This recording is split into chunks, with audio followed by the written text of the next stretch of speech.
Welcome back to the Grand Solar Minimum channel. Today is Monday, February 17th, 2020.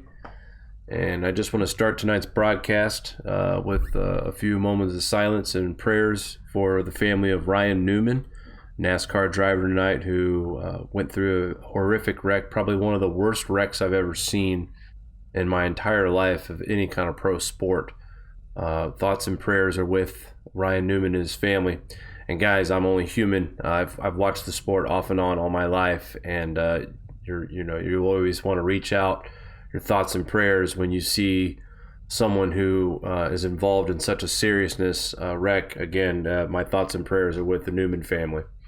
That being said, let's get right into some Grand Solar Minimum news tonight. Our solar wind speeds coming in at 371.8 kilometers per second with a density of 4.6. Sunspotless once again for the 15th straight day. That is now 31 days here in 2020 without sunspots. I want to note really quick here, the cosmic ray level is at now 11.2%. That's twice that we've seen this number flirt with the record of 11.7, which was set back in February of 2009. Taking a look at our KP indices, they've risen just a tad, sitting at a 3 right now with a 24-hour max of a 3.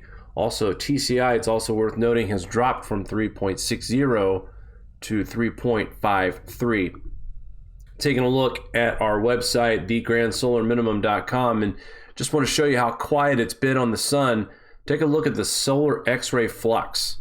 Nothing. Usually we get a little bit of a squiggly line at the very, very bottom, but nothing at all. Geomagnetic activity still remains low, and our KP indices up until the last 6 hours had remained below a 1 status over the last 24 hours. So very little solar activity to really report from our star. 0 coronal holes that are of major importance to worry about. And if you really take a look, an in-depth look at what's happening, this green image right here gives us the big picture of the sun. And the only region that would be of any notice would be this one right here at the equatorial region. Now this is all the way behind the eastern limb. This 0 represents Earth facing. So the 90 degree is the eastern limb of the sun. So this is well behind the eastern limb. So this particular active spot will take about 4 to 5 days possibly to breach the eastern limb of the sun.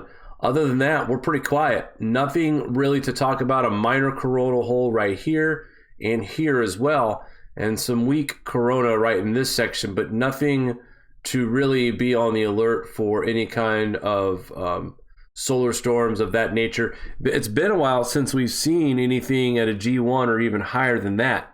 So it seems like each time we get increased solar winds expected from a coronal hole, we're in the low 300s to 400s. Now, we did see one last week where we reached in the 600 kilometers per second, but that was very brief, and that was probably the first time we'd seen that since, well, mid-2019.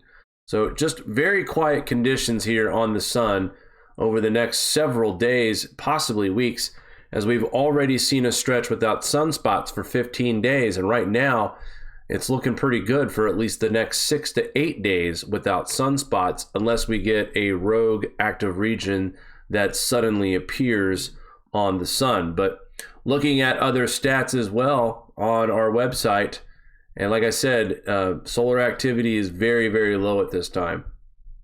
Take a look at the planetary alignments. We're no longer alone on this side of the sun. We were talking about this section here when the majority of the planets are on the other side and we're out here alone. Well, that just means a weaker magnetic connection from the sun to the earth. It's still weak, still lots of planets on this side, obviously. So this right here doesn't really mean too much, as earth is still pretty much alone in its pattern right now in the solar system as far as the alignment goes. And very, very interesting, tomorrow morning, folks, it is very important that we try to get up in the morning and witness what we'll see 3 planets and the moon in our sky And let me actually pull that up for us really quick because I caught this too late, I guess. I wanted to talk about this earlier. And of course, I'm not going to be able to find it. So, Mari, do you know what planets, was it Saturn, Venus, and Mars, I believe? I believe that's right. I can look it up real quick, though. Yeah, please do if you don't mind. But we're going to have a sight to see tomorrow morning before dawn. So if you're up early, and I mean, I think right before sunrise, we will see the alignment of Saturn, Mars, and I'm trying to find it, and bear with me, folks. The 18th? Yes. Tomorrow is the 18th, so yes, that would be correct. I think I might have found it. Oh, this is embarrassing. I wanted to have this done before now, and I totally dropped the ball, folks. Bear with me. I got a picture of it, but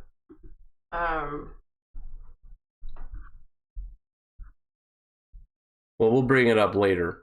I'll see if I can get a view of it. Maybe you can type it in while I'm talking about the weather at some point. Maybe you can just type it in right now, and I'll just go ahead and read off really quick something on weather.com that I wanted to read to you guys. And we're talking about the spring of 2020. Weather.com is asking, will it be a repeat of last year? And Weather.com is saying there are some troubling signs. There are some troubling signs up ahead of the approaching spring flood season. Last fall was historically wet in parts of the northern plains and upper Midwest. Soil moisture is among the highest on record for mid-February to Montana to the southeast. Says here, rivers are still running high and above flood stage in some areas. A wet spring could be in store in areas where the flood concern is high. There are troubling signs in spring of 2020 that could bring a repeat of widespread flooding in the nation's midsection, somewhat reminiscent of last year's massive event. Long-range flood outlooks issued Thursday by the National Weather Service of North Central and Missouri Basin River Forecast Center said there is an above-average chance of widespread flooding this spring along stretches of the Mississippi River, Missouri River, Red River, and other tributaries in the northern and central U.S. And along some stretches of the upper Mississippi, Red River, and James River, that flooding could reach major status once again. And this is the map of the outlook here. You guys can see the purple is the major flood status. So I can see quite a bit of flooding in this area right here. And that is going to be due to also lots of snow, lots of rain, major flooding they don't need here. Again, they had South Dakota, it was really bad. This region also was hit hard last year. And of course, the Mississippi and the Ohio River Valley on the look. Now, I've seen a lot of social media pictures, some of Ohio River flooding, and they're starting to talk about it again down there. And they were comparing it to an event that happened back in 1997, where there was some pretty serious flooding around Three River Stadium in Pittsburgh as well. And just wanted to point out that was also during a solar minimum period as well. But reading on here at weather.com, flooding last year in the Mississippi, Missouri, and Arkansas River basins were responsible for an estimated of $20 billion in damage. No stretches of the Mississippi River were in flood for months and set flood longevity records from Louisiana to Iowa. Some locations along the Missouri River in Nebraska and Iowa remain flooded into December and also smashed longevity records. Repairs to broken levees are still ongoing. One South Dakota river has been above flood stage continuously since last spring. Even if the flooding isn't as severe and as widespread in 2019, it could still lead to more delays in crop planting, possibly in the same areas farmers struggled to plant or harvest last year. Then it goes on to talk about how historically wet it was for this past fall. Talking about ground is saturated. One key to heightened spring flood threat is soaked soil heading into the winter, which it was. Because of all that precipitation in 2019 and early 2020, soil moisture is in the highest 1% of values for February over a massive area from eastern Montana and Wyoming through the Great Lakes and southward into Tennessee and lower Mississippi valleys. The Weather Channel senior meteorologist Stu Astro noted the similarity in large areas of this top percentile of soggy soil this February compared to 1 year ago. It even talks about the snowpack status, which myths right here. The snowpack depth now in the upper Midwest and plains is just a bit less than 1 year ago. Again, they're saying it's a bit less. It's not that big of a deal compared to last winter. I know we had a lot more named storms that flew through the United States, but if you think about the snowpack and how much snow we've gotten since October, I mean, it's still added up.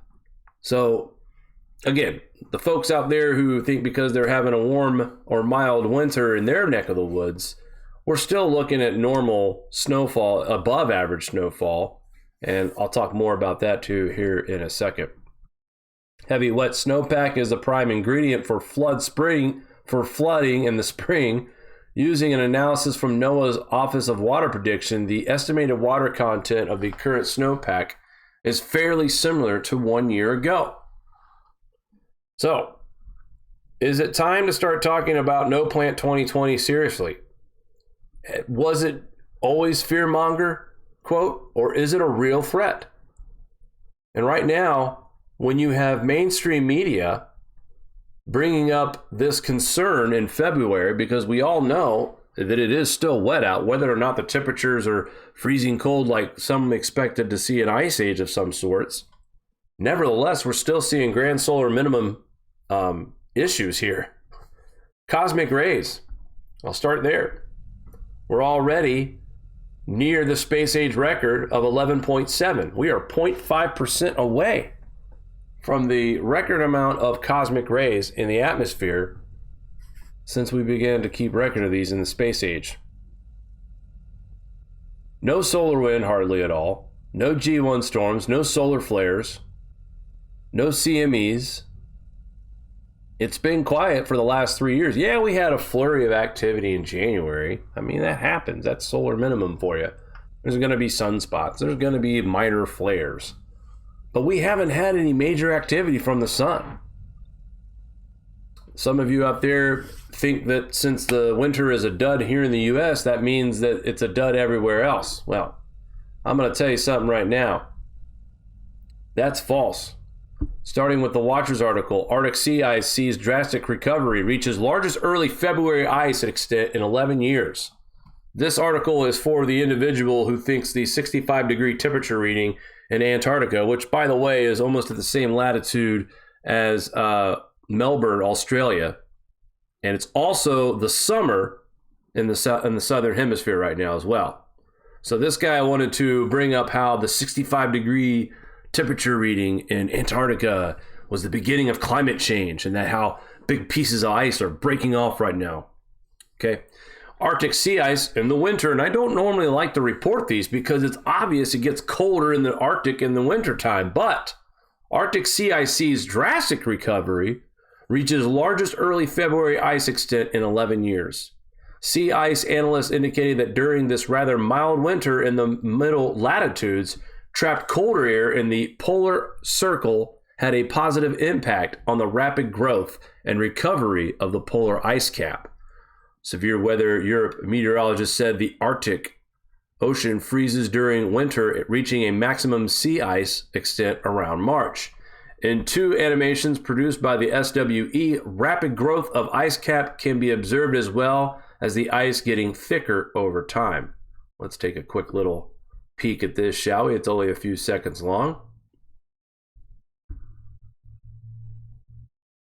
And as we see it growing here, I'll tell you what month we are. If you can't see, this is November into December. Here we now are into January and into February. So indications of sea ice extent growing and rapidly recovering especially since we hit around mid-December into early January. All right, so there's where your cold winter is. Part of that has to do with the AO, and that is at a +6 right now. Some forecasters are predicting it to be, now mind you, from what I read, it took 70 years to get to this point, this +6 region. And in 7 days, it's going to get up to in 9 days, it's going to get up to a +7. So what does that mean? That means that the cold air, like this article is stating, is trapped in the north, in the Arctic. And with fewer polar vortex disruptions, we are seeing that colder air providing the necessary nutrients for rapid growth in ice. SWE also noted that an analysis from the National Snow and Ice Data Center shows the sea ice area and extent compared to the long-term average. Here we are in February. We do see some areas that are exceeding the boundaries of where we're supposed to be, right in here, right along this edge over here as well in Russia.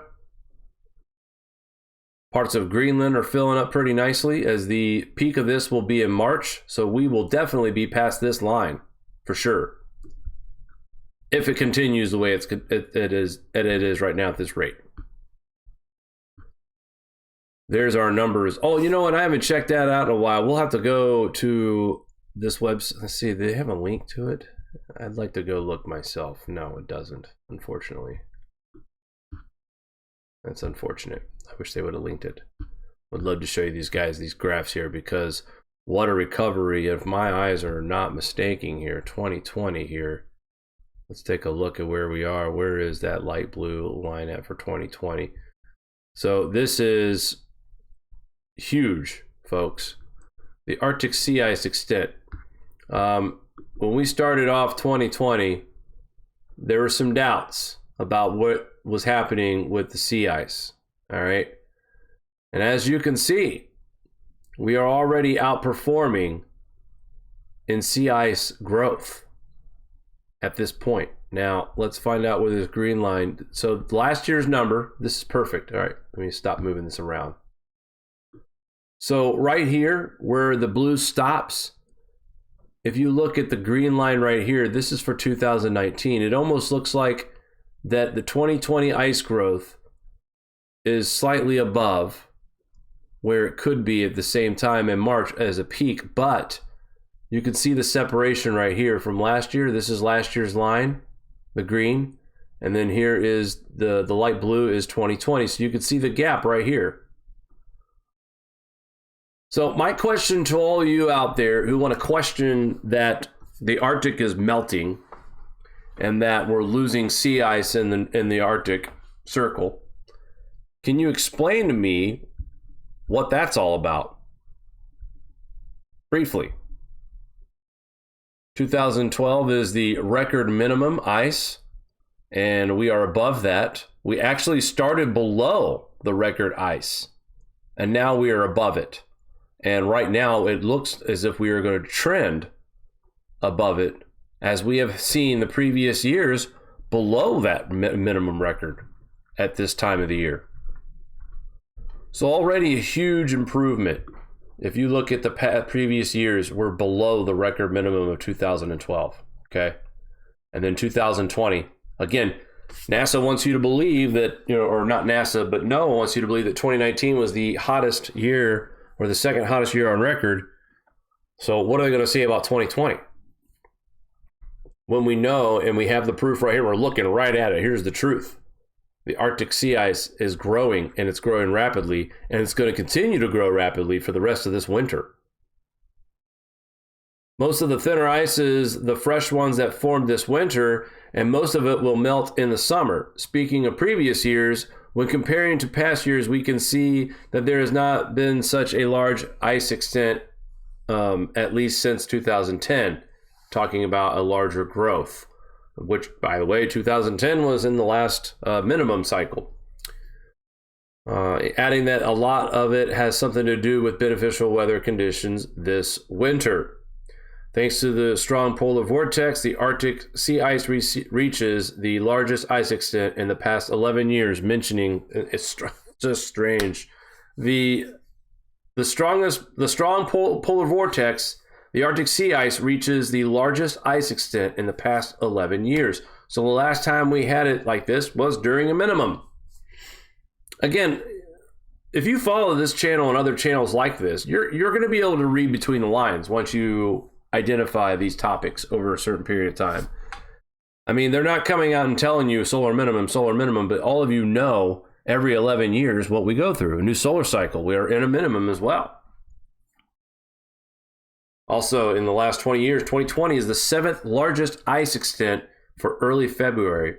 It's just above the average extent of 2001 through 2010 period. So, the link here, watchers.news. Thank you once again for this article.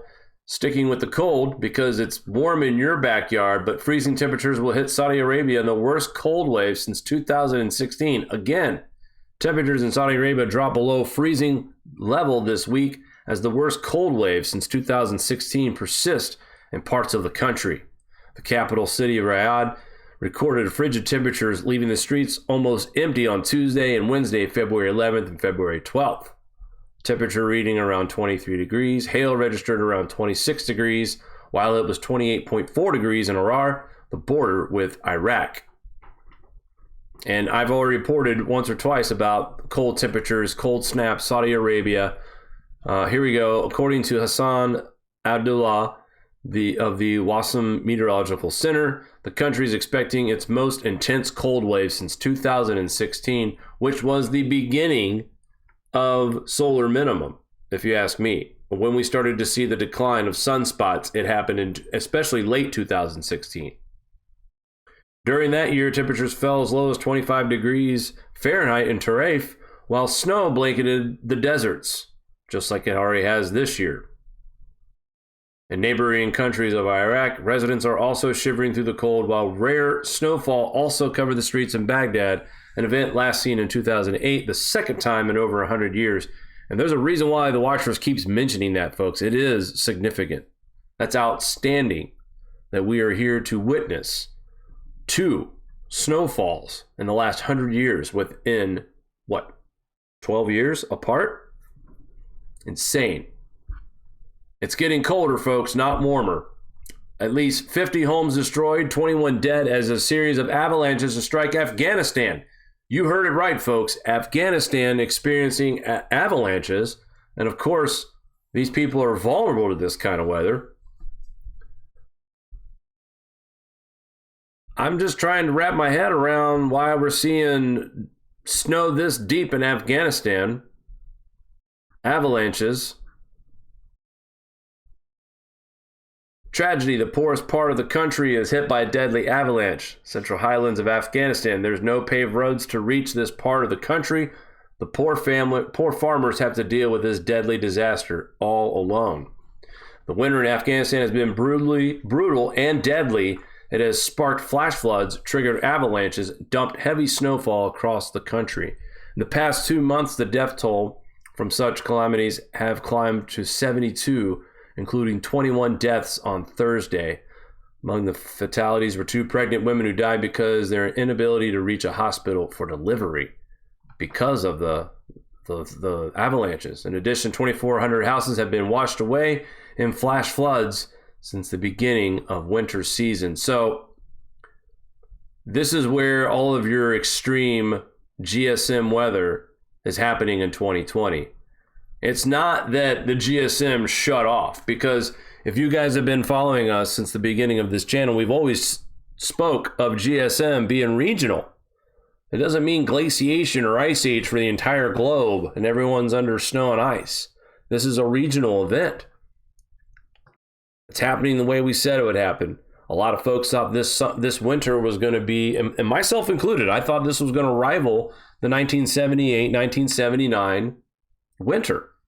And it has not done that. This has been more than just an average winter. Some areas seeing more snow and cold, but for the most part, it's what you expect in the Northeast, the Great Lakes, the Northern Plains. We haven't seen the quiet winter or the the stormy winter that we once thought we were going to see. But we're still in winter. It's February, guys. And what I'm going to show you here in the GFS 18Z forecast. First, let's look at precipitation. Actually, Mari has it set up better here. Let's use it, right? Aww. So, rain across the northern plains, Minnesota, Wisconsin, snow. Iowa, Illinois, Indiana, starts of rain. Northwest, Montana, light snow showers in the northwest. That's the start off the week, Tuesday. All right, this system will move eastward. Snow in the northeast. Snow in the northeast, somewhat. We're looking at 1 to 3 inches here in upstate New York. And there's a possibility that this will change over to rain by Wednesday afternoon and then back to snow. So rain to the south of us, the Ohio River Valley, Kentucky, Tennessee, West Virginia, South Carolina, Georgia, Alabama. Also will see some heavy to moderate rain. That system moves out and a big, giant high pressure system settles in and pushes all the way south. In fact, that high pressure system is keeping the majority of that moisture off to the Atlantic Ocean and not going up the East Coast for a major nor'easter. So high pressure dominates here for the next several days. By Saturday, February 22nd, also a special day. We'll make that announcement when it comes, I assume. I think Surprise? they know. They do know. There's a lot of people that know. So that is our wedding date there on the 22nd. Perfect dry weather, right? And also, as a blessing to all you from us, we're going to give dry weather to everyone in the United States that day. Look at that. Until about midday Saturday, and the Southwest starts getting rainy and snowy. So sorry about that in the Southwest. But still, high pressure system still dominating the weather here in the Ohio Valley and the Northeast. And we got a low pressure system moving across the four corner states. And this one could be our next major system. But right now it's all rain. As it approaches the Northeast, we'll start to see a snow line on the very edge because it will remain cold in the Northeast, upstate New York through Vermont, New Hampshire, Maine. Meanwhile, North Dakota, South Dakota, parts of Northeast Nebraska with some heavy to moderate snow as well. Minnesota and Wisconsin will get the bulk of this snow. But this system acts like that we will see the snow to ice and then possibly some rain in the Northeast. And then by February 26th, all rain moving through, then changing to snow. So the temperatures are going to be fluctuating quite a bit. And there's lots of high pressure in the next 8 to 10 days. So when we see a storm, it's going to be a storm and then dry weather, quiet. And then another storm and then dry weather and quiet, just like right here. 24 hours of peace. Thanks to that high pressure system, a quick moving Alberta Clipper to affect the Northeast somewhere around the end of February into March 1st. Still high pressure dominating across the Northwest and really much of the country through the beginning of March. Another system begins to get its act together, and the South finally gets some kind of a break before its next major system that moves through is predicted somewhere around the 3rd of March. Heavy, heavy rain, but watch what this storm does here on March 3rd into the 4th. That's right. It's taking that turn we really don't want to see. So this could be our first major snowmaker for the I-95 corridor. This is way far out, but every time we see these flashes from the GFS, it disappears and comes back, and it happens, especially this far out. So we've had a couple of watches before in the past for heavy snow along the I-95 corridor. I think there's a good chance with this system, as March is the prime peak part of the year for nor'easters. So buckle up, folks, because February is giving us mixed signals, and I've said it from the beginning of the month, up and down roller coaster moisture. The South has stayed consistently wet and soggy. Now let's take a look at what we're thinking temperatures could look like. Again, they're going to be all over the place. We've said that from the beginning, up and down. Let's call it back here for Friday. No, that's already happened. So there's that Arctic cold mass that moved through over the weekend. Here we are Monday. Colder temperatures coming later in the week. But look at this, 40s in Ohio, Pennsylvania, Illinois, 50s and 60s in Tennessee and Kentucky. Kansas is warm in the mid-50s.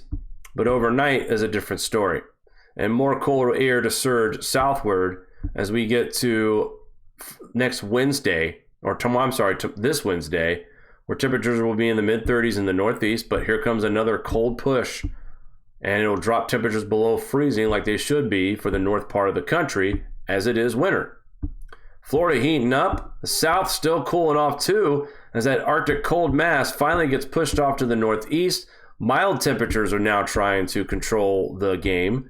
Here by late February 23rd, 30s and 40s, nothing real super high, but mid-30s, low 40s, still not bad for this time of year. And then if you look in Texas and in the South, we're talking 60s and 70s on a regular basis, but more cold air in Canada trying to make its way down to the lower 48 once again by late February and into early March, another surge of really cold air coming down from the Arctic. So this, to me, is a sign that if we do get a polar vortex disruption, it could be a late cold snap in the middle of March. And also, this is the time of year where we should probably also be watching out for more possibilities of nor'easter, as GFS seems to think that we will see the chance of a nor'easter by the first week of March. But really, if you look at the temperatures overall, guys, I mean, not too cold, not too warm. This is probably right at average in my eyes for most of the northern part of the United States, Ohio Valley, Northeast, the Northwest, parts of Utah, Wyoming, Colorado, staying pretty cold, guys. I mean, let's face it. Only the usual suspects are looking at mild winter conditions right now. Missouri, Arkansas, Kansas, Illinois, Indiana, parts of Ohio, Pennsylvania, and southward. But the Northeast and the Northern Plains and the Great Lakes and the Northwest and parts of the plains as well, the plain states, we're still seeing pretty cold conditions for winter. So don't stick a fork in it yet, folks. And even if the cold does seem to go away a little earlier this year, the prediction of a wet spring is definitely there. We have the snowpack. I know up here in upstate New York, with these temperatures going up and down, we still have a pretty decent snowpack up here. Concerned myself for what's to come here this spring in this area, as each year in upstate New York, it seems to be getting a little bit wetter and the rain puddles a little bit faster. All right, that's going to do it for me. Mari, do you want to say hello to everybody before we take off for the night? Yes, no, maybe so. Absolutely. Everyone is saying, oh, poor Jake, you're stuck with Aunt Mari. I'm just kidding. I don't know what that means. I got some screenshots. The people in the chat know that I was having some issues with my laptop charging. I plugged it in, it said it was green and charging, and look at me, without a laptop with no battery. It's horrible. And I'm running everything on my phone. Jake, it's difficult, because Matt said something epic, and I need to make sure. He wants to know, will Jake be dreaming about him in tillage on the wedding night? No, Matt. No. That just you wise made me ass. laugh. Listen, Because I shared that. Night I shared that because like, I care about my last night. But it was weird. Matt was in it. Matt wasn't. He was in a red tractor. You wise ass. I see how it is. It's funny. Epic. Well. Good grief. It's funny. So, and speaking of him tilling, he's gonna start the 1st of April, then start planting hopefully around April 25th. Yeah, hopefully. Okay. Jake's like, yeah. Hopefully. Fella. Edward asked if we have, if Patreon is a monthly option. I think that's the only way Patreon comes. Yes. And it starts on Patreon, it's $1 for, it's $1 per month. You can start and stop it whenever convenient to you. Good stuff. Based on, how much you love us. Exactly. You know what? Today, I think, is the first day I actually feel alive from having the flu, because the past other days have been past sort of 3 weeks. It's been very rough, and I was telling people in the chat how horrible type B flu is, especially with Lily with the high fever, just trying to break it. It's been a nightmare lately. So between us getting ready for our wedding and the flu and everything, it's been a rough few weeks. So thank you for bearing with us, ladies and gentlemen. And, you know, I don't, I didn't get to take notes because I'm not on my laptop, Jake. Yeah, that's all right. Matt just made me really laugh. Good to see all of our friends out here tonight. Cheryl, Ben, Brian, hello. Actually, I Jesse, want to say good to see you, bud. Knife Collector, Matt, of course, you wise ass. I still love you. I want to say hi to, over the past week, we've gotten 3 new members. Oh, yeah. On our YouTube membership program. And I'll give a shout out to our Patreons. I don't have my laptop with me, but I will do that. Our next live show, Craig, Christina, and Phil all became paid subscribers on YouTube. Thank you very much. Your support is super, super welcome, and thank you. We're very humbled by your support. And guys, I tell you, you know, we definitely are ran by the subscribers, so we appreciate what contributions you guys give us, whether it's participating in buying merchandise from our channel or subscribing to our YouTube memberships or Patreon, or even just a one-time donation. Guys, we can't thank you enough, and we really are humbled by the love and the support that we receive from everyone in this community. So thanks once again for tuning in tonight. That's going to do it for us tonight, guys. We will see you guys in the morning for our next Grand Solar Minimum update. Until then, we will talk soon, guys. Take care and have a good night. Do you like this show? Give us a thumbs up. Want to support us more? Share to your favorite social media platform. Buy a t-shirt or become a Patreon. All links are in the description below.